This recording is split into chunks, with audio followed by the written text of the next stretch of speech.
안녕하세요. 오늘은 7번째 주 영상이고요. 2월 14일부터 20일 분량입니다. 성경으로는요, 민수기 11장부터 29장의 내용이에요. 10장에서 하나님이 말씀하신 대로 진을 정비한 이스라엘 백성들이 가나안을 향해서 이제 출발을 합니다. 앞으로 가게 되는 여정과 또 만나게 되는 전쟁의 총사령관은 하나님이세요. 그런데 출발이 그다지 좋아 보이지가 않아요. 출발과 함께 백성들이 원망을 쏟아놓고요. 또 미리암과 아론이 모세를 비방하기 시작합니다. 이때 민수기 저자가 공통적으로 적는 게 뭐냐면 여호와가 이 말을 들으셨다는 거예요. 우리가 사람에게 하는 말들, 사람에 대한 비방인 것 같지만 하나님께서 이 모든 것들을 듣고 계신다는 겁니다. 하나님께서 우리를 존귀하게 여기시는데 그 존귀하게 여기시는 사람들에 대한 비방과 불평, 불만 이거를요 우리 조심해야 돼요. 이런 불평과 비방하는 말들 때문에 민수기에서는 계속해서 하나님이 심판하시는 내용들이 나옵니다. 이런 사건들을 통해서요 분열을 조장하고 하나님이 세우신 영적 권위에 대항하는 것을 하나님이 얼마나 싫어하시는지를 우리가 알 수 있어요. 이후 13장에선 굉장히 중요한 사건이 나오죠. 가데스 바네아에서 하나님은 지파 중의 리더를 한 명씩 불러서 가나안 땅을 정탐하라고 시키십니다. 12명이 40일간의 정탐을 마치고 돌아왔을 때 여호수아와 갈렙을 제외한 정탐꾼들은 이 이방 땅 주민들을 보면서 겁에 질려왔어요. 그러면서 했던 얘기가 우리가 100% 진다는 거예요. 이때 이스라엘 백성들은 홍해 앞에서 보였던 그런 비슷한 반응을 보입니다. 이제는 돌을 들어서 자신들을 이끌었던 리더들을 치려고 하는 그 수준까지 가는 거예요. 그때 하나님께서 회막에 나타나셔서 진노하십니다. 그 내용이 14장 11절이에요. 언제까지 너희가 나를 멸시할 거냐? 언제까지 너희가 나를 믿지 않을 거냐? 라고 하시죠. 우리의 삶을 봐도요, 우리 앞에 놓인 그 문제들이 진짜 문제가 아니에요. 우리의 진짜 문제에 대한 씨름은 뭐냐면 하나님을 먼저 보고 그 현실을 보느냐, 그 현실을 보고 내가 해결할 수 없는 문제라고 여기면서 절망에 빠지느냐, 이게 문제가 되는 거죠. 결국 하나님을 통과해서 모든 현실과 문제들을 볼 수 있는 눈, 이게 믿음이라는 겁니다.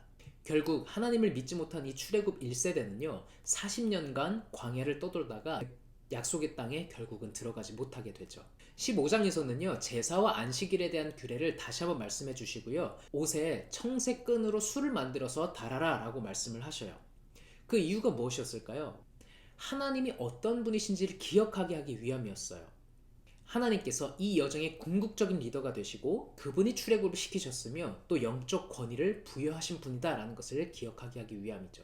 그런데 16장에서 분란이 또 한 번 일어납니다.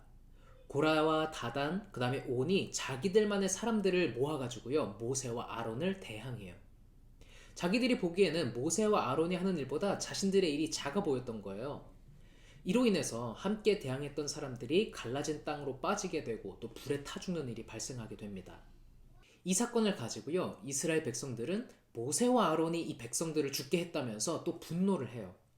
결국 이 일 때문에 연병이 돌게 되고 14,700명이 죽게 됩니다.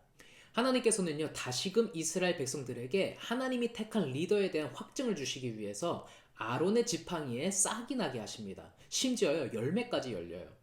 그리고 그걸 언약궤에 보관하라고 하십니다. 우리 각자에게는요 하나님께서 부여하신 바가 있어요. 각자에게 주어진 은사가 다 다르고요. 그런데 그걸 주신 하나님을 섬기는 데 집중하지 않고 다른 사람들은 뭘 가졌나, 다른 사람이 얼마나 나보다 더 큰 일을 하나 작은 일을 하나, 이거에 집중을 하다 보면 우리는 본질을 잃게 됩니다. 오히려 그 욕심 때문에 우리 인생을 낭비하게 되고 하나님께로부터 심판을 받게 되는 거죠. 20장에서는요 가데스라는 땅에 도착을 하는데 미리암이 거기서 죽어요. 그리고 이제 장사를 하죠. 그곳에 머무는데 이제 물이 없던 거예요. 그래서 하나님이 반석에게 명령을 해서 물을 내라고 하십니다. 그런데 모세가 백성들의 불평에 너무 화가 났던지 이 반석을 2번 쳐요. 이 사건을 통해서 하나님은 모세가 하나님을 믿지 않고 하나님의 거룩함을 나타내지 않았다고 하시면서 가나안 땅에 모세조차 못 들어갈 거라고 말씀해 주십니다. 그러니까 모세조차도요 하나님 앞에서 완전하지 못했던 선지자였다는 것을 우리가 알 수 있어요. 우리를 하나님께로 온전하게 데려가실 수 있는 참 선지자, 그분이 누구실까요? 또 우리 삶의 진정한 영적 권위를 가지신 분이 누굴까요? 하나님께서는요, 땅과 하늘의 모든 권세를 예수님께 주셨습니다. 유일하신 하나님의 아들 예수 그리스도를 우리에게 보내주셨어요. 그분은 우리의 참된 대제사장 되십니다. 우리가 예수님의 권위에 복종하고 따를 때 우리는 하나님께서 부여하신 많은 은혜들을, 축복들을 누리게 되는 거예요. 이어서 21장에서도요, 이스라엘 백성들이 또 원망을 시작해요. 이때 하나님께서는 불뱀을 보내셔서 죽는 자들이 생기게 됩니다. 이때 모세가 하나님께 기도를 하죠.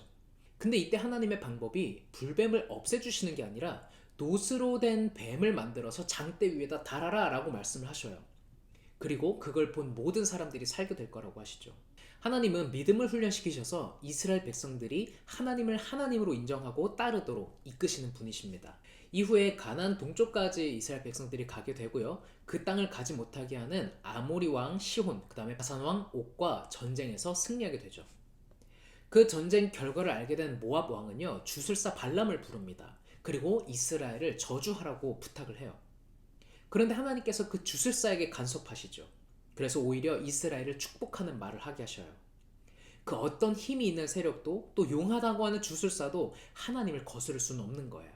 이런 하나님의 은혜와 인도하심에 개의치 않고요, 이스라엘 백성들이 이번에는 모압 여자들과 음행을 하며 바알 부올 제사에 가담을 합니다.